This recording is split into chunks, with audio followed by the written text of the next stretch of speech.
Alexa, off. Yeah, what kind of dirty work is the LCB? And what kind of dirty work are the LCB and Jenny Durkan into? That's the question, folks. So let's try to address some of that right now. Indeed. See who we have joining us real quickly here. Mr. Novak might be here. Yep. Can you hear me? Yes. Good.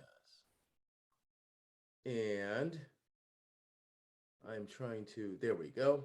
I didn't want the, okay. Yeah. Hi, Ms. Rocco, how are you? Cousin Mark, how are you? Yeah, we're gonna discuss some corruption today, brother. That's what I usually do. So we're here now with Weedwraps 18, and the topics for the day include, as noted, we're gonna talk a little bit about the Liquor and Cannabis Board and what happened today relative to our meeting with the opposing counsel. Initially, I'll start it off and I'll let Mr. Novak finish it. But basically, we are seeking, in this instance, we're seeking some text messages. And this is the same issue that Jenny Durkan, as the mayor of Seattle, is having. We're seeking text messages that they are required to retain under RCW 4256, as well as the landmark case dealing with that, which name escapes me right now. It's on my page, but whatever. Yeah, there's a case. Okay, and it's this very serious issue, and so that's right there. But we had asked for these emails, and we asked for them too broadly, and then we narrowed our request, and they attempted to make us, rewrite them and everything, and it was just kind of crazy. But anyway, we agreed today to move forward, and I'm going to talk about Durkan's situation and the oral argument next week in a minute. But this part of the show, I'm going to let John discuss some of the emails that we're talking about, and I can also do a screen share on the one email too, John, if you like. Well, I got them all ready to go here if you want. Take it away, brother. As Paul McCartney would say, take it away. You gotta give me permission first. Oh, yes, sir. All right. Multiple participants can share simultaneously. Boom. Okay, there we go. You're on. All right. Let's see, where is it?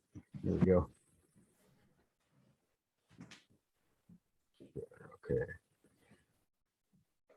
You able to see my screen now?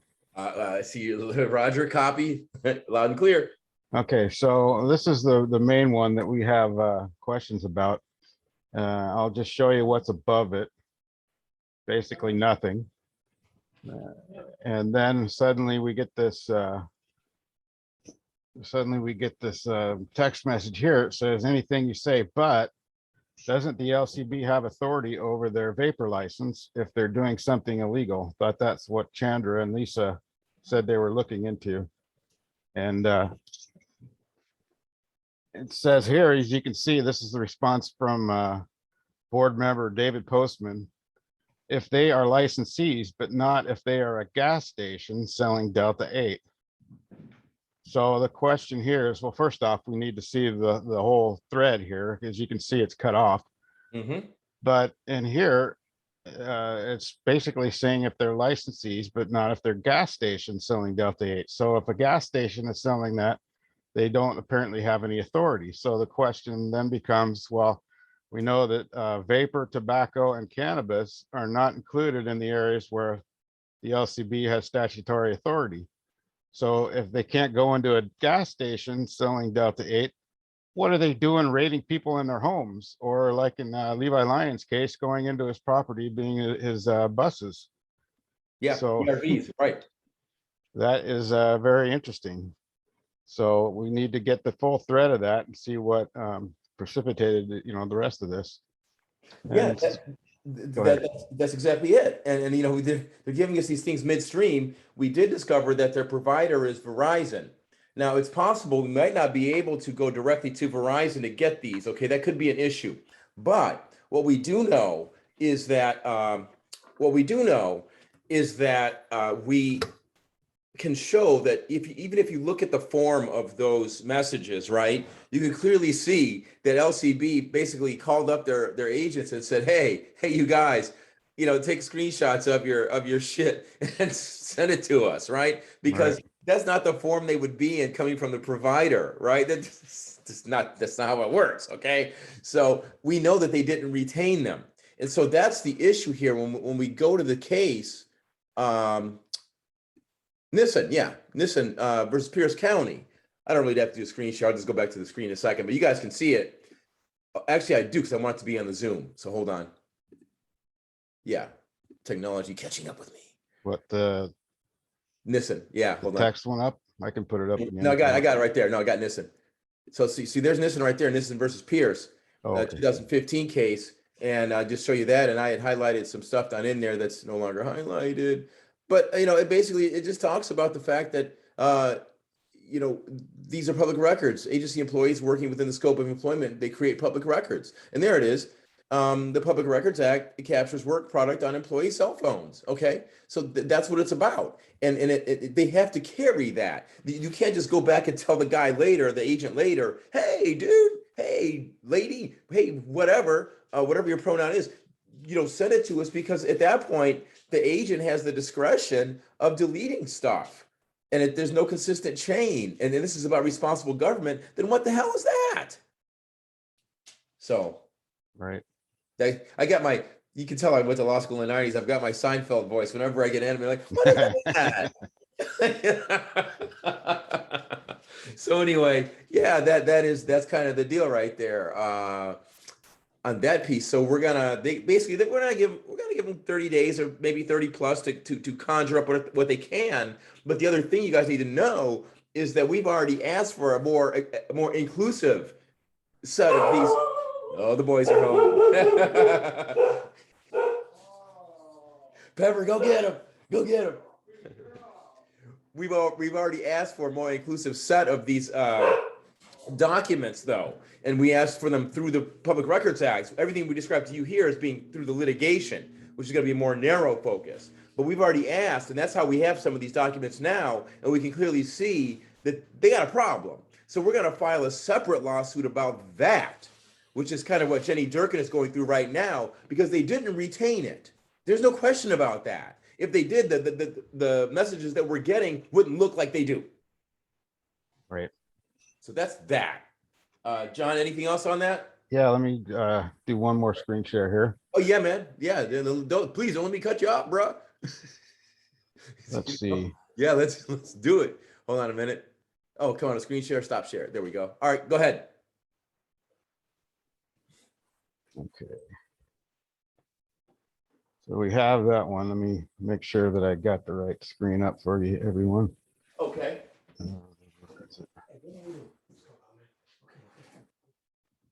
Okay, so one of the documents that requested in discovery, we asked for, let me see, where did it go?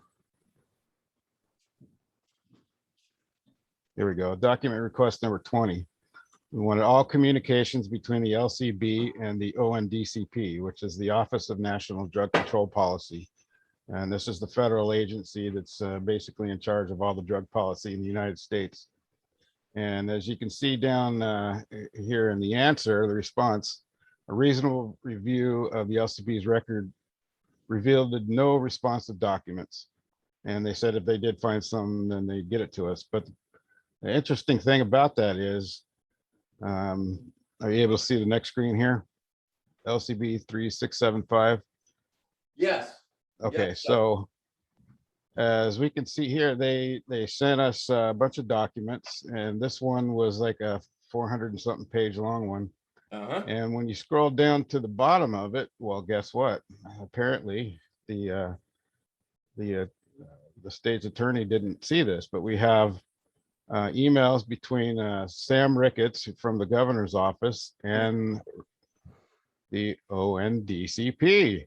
Yes. Office of National Drug Control Policy. And what we can see in these is there appears that there was some kind of a meeting between the governor, Rick Garza is in this thread. So he attended the meeting as well. It talks about some other people. And there's about like 6 pages worth of the documents. So yeah, I don't know why Michelle Carr is the name of the attorney who was working on the case with us back then. She apparently didn't even see this stuff and didn't realize that she had released it. Mm-hmm. So what I did is I just followed up with a regular public records request to ask for all that information. And I Lo and got a whole behold. folder worth of stuff. And let me see if I can find that here real quick. Okay.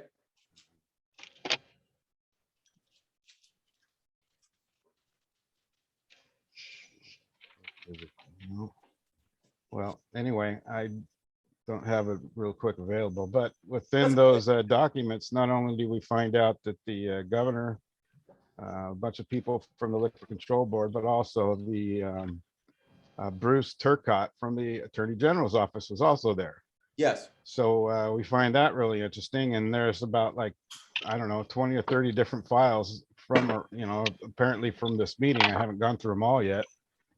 But so we went from not having files to suddenly the LCB is providing me files. So we discussed today with the new assistant AG that's been on the case now, for about a month or so. Yep. Maybe two. And so he is going to look into that for us. But the interesting part about it is they talk about pretty clearly let me see if I can show it to you real quick. But Okay. they talk about marijuana policy in Washington State. Can't find the exact thing, but it's Well, in here that's very somewhere. important. That's lovely because so you guys got to remember they're fighting us for jurisdiction in federal court, saying that this is all state issues and that Right. you don't have anything going on here. But in a minute, I got to file another supplement to the record and point out that we didn't get this. Okay, and this clearly shows yet more intervention with the feds pertaining to cannabis, and that's anyway. Go ahead, John. So this one was from Sam Ricketts, talking to the people at the ONDCP. Thank you for meeting with me and my Washington State colleagues last Friday on marijuana policy. So we have people from the LCB, people from the Attorney General's, people from the governor's office and the ONDCP in a meeting in Washington, D.C. to discuss marijuana policy. Well, I don't know if any of you listening remember when Arthur West sued the Liquor Control Board back in, I think, 2014 or so. It came out that they had violated the Open Public Meetings Act 17 different times. And pretty much if these guys are discussing state policy, there needs to be they need to make that available so the public can go in and offer adversarial points on this. So that's right, and I did mention that litigation in response to their motion to dismiss. I did mention the fact that I had a screenshot I think I showed last week or two where you had these clandestine meetings with the feds, and I mean, what can Judge Jones say to that? It's like, really, Your Honor? I mean, at this point in the litigation, on a prima facie basis, don't we have enough to show that there's likely federal issues at stake? right. I mean, my God.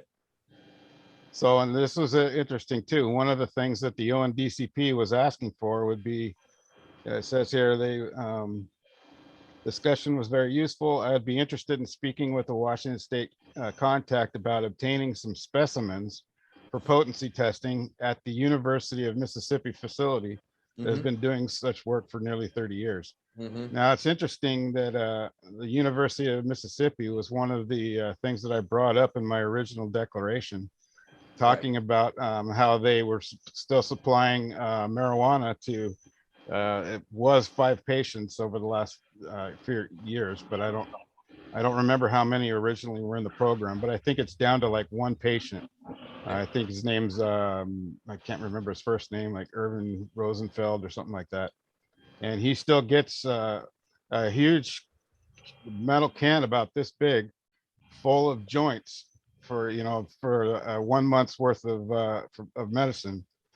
And apparently the Attorney General's office didn't know about it or didn't want to admit it. But it's interesting that they're testing. They want to do potency testing. So that Very interesting, and hopefully we get more information. Now, I know that the statute of limitations is up on the Open Public Meetings Act violation, so we can't really hold them legally accountable for it, but we'll definitely be bringing this up. Just That's just one more thing that we can show that, you know, the arbitrary capricious nature of the LCB and the state itself.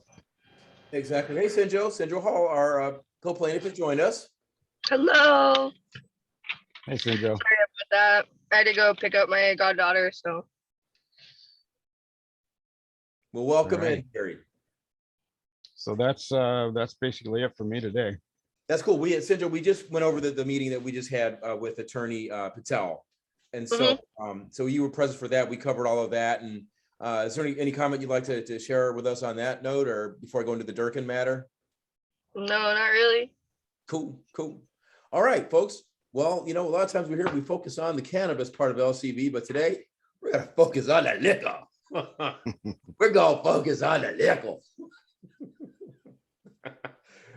So yeah, I wrote a nasty gram for one of my clients. You know, I do some consulting up here, compliance checks and stuff like that. It wasn't related to cannabis, but it was related to his house and some zoning matters. And let's just say that I pretty much beat the hell out of the municipality. And so they called him in for a conference. So he's like, well, we're not sure what the total tip is going to be, but what kind of gin do you like? And I was like, well, you know, I like the botanist lately. I'm kind of dealing with that. So anyway, so he bought me a bottle. And so now I'm going to sip this botanist and hit this reefer. Then I'm going to go to my friend's art show today at the Linwood Convention Center. Mr. Siege. Look him up on my page, folks. Christopher Siege James.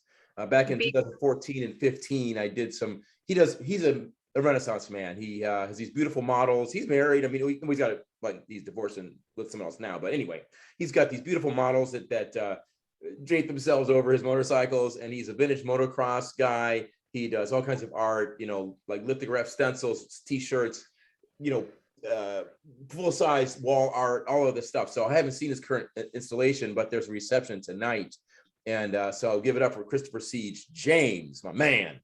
But yeah, he has these they're mostly basically vintage motocross, but all kinds of vintage motorcycles. And Lawless Harley Davidson hosts his shows down south, and I've done a couple of videos for him over the years. But anyway, so that's what's up. And okay, so back to this. We're on merging onto the Durkan sector. And I'm going to keep this pretty short, actually, and I'm not even going to show you any props because the press release is going to come out this coming Friday, and then next Wednesday we'll discuss that in anticipation of the oral argument on the 19th, which is a Friday after this one. And this is an oral argument on summary judgment as to whether or not my case has enough merit to go to a jury. And they rushed this case, guys. I mean, they wanted to get this thing over in a hurry before I could get too much information out. And again, the issue being that it was oh so important for Jenny Durkan 10 years ago to violate the Ogden memo and to go ahead and prosecute Black men like Breon Corbray and shut down their medical cannabis operatives when 10 years later, now we're in the age of equity and and he's eligible to get a license. We write Durkan a letter and we say, hey, well, it's a new era now. And you know, Seattle has a specific office with Durkan's name on it dealing with cannabis equity. And so does the state. So can we have a meeting? And then I found out another person wrote in with a similar concern and she was ignored. So I started sniffing around and I said, hey, can I get since I sued them before under similar circumstances and found that they were skirting the law and we settled that. And I know a year ago, Art West, that name pops up again. He sued them because they were skirting the public rights, this public records law by holding secret meetings. I says, hey guys, show me what you discussed relative to our request for a sit down, you know? And what I got was a bunch of nothing. And so there was one email that I got that was pretty interesting. And I found out later, actually, there was a response to it, but this woman named Christina Kotzebos is she's a legislative aide. And she had written that, she incorrectly said, I don't know what this letter is about. It's not a city function, doesn't have anything, it's not relevant, blah, blah, blah. And I had corrected her and I said, hey, no, it is a city function. It's equities and cannabis. What are you talking about? You know, what is you, ignorant? You know, so it was one of those deals, right? And anyway, what it all comes down to is this. Jenny Durkan, as the direct recipient of that email, has never had to answer a single thing. They have a network of people, minions between me, her, and the court, who are basically being allowed to prattle on about how there's no possible way that Durkan got this, and we don't know this, and we don't know that.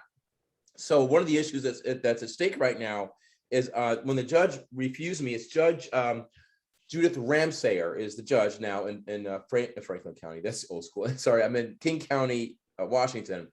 And she ruled that in my motion to compel, I said, wait a minute, the city has to respond to my discovery request that said, hey, Mayor Durkan, when did you see this? And what did you do? What actions did you take with regard to getting this message? Because I sent it directly to her, okay, and I showed that. And the judge said, no, that's beyond the scope of what we're dealing with here. And I'm like, no, it isn't, because any action she took in her official capacity has to be notated. And once it's notated, it's a public record. Unless, of course, they're doing the dirty, as they've been known to do, and not document something and have a secret meeting in the hallway or whatever they do, okay? So that's why I'm entitled to know that. You got to remember, folks, a couple of things here. The learned Louis Brandeis explained that the law doesn't happen in a vacuum. And the social context for this case is immense, given that cannabis is the #1 cash crop in Washington. I don't know how many millions, billions of dollars it's making every year. You know, it has far surpassed liquor in terms of revenue generation. And at the time that Durkan started doing her due when she was a federal prosecutor 10 years ago, there were like 25–30% involvement in people of color, Black folks in cannabis. Now there's zero in Seattle. So, and I'm going to explain this to the court. I'm not going to walk in there and they're not going to pin me on the narrow issue of what this case is about. My theory of the case is what this case is about, and I'm free to say that for the record. And that's why the case developed in a much larger context. And given that the statute is a remedial statute in nature to hold government accountable, why are you, Your Honor, giving me restrictive rulings when it was so important for this mayor 10 years ago to violate the Ogden memo and take down Bianca Corbray? Why is it at this point so important for her to refuse to even talk about a meeting in the modern era of social equity and racial equity in cannabis? It makes no sense. And No, that's my sure larger doesn't. point. Well, so that's when is the next court date on that? Okay, that there's a hearing on Friday. Not this Friday is when I'm going to circulate the press release on the 12th. But Okay. it's going to be out there. I'll make an event on Facebook.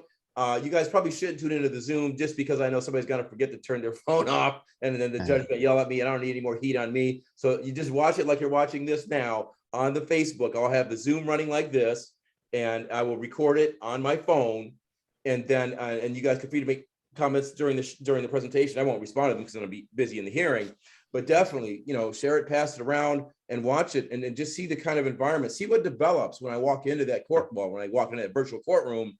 And I try to make my point, because I guarantee you there's going to be some interruptions, and I'm not going to stand for it, because I'm not.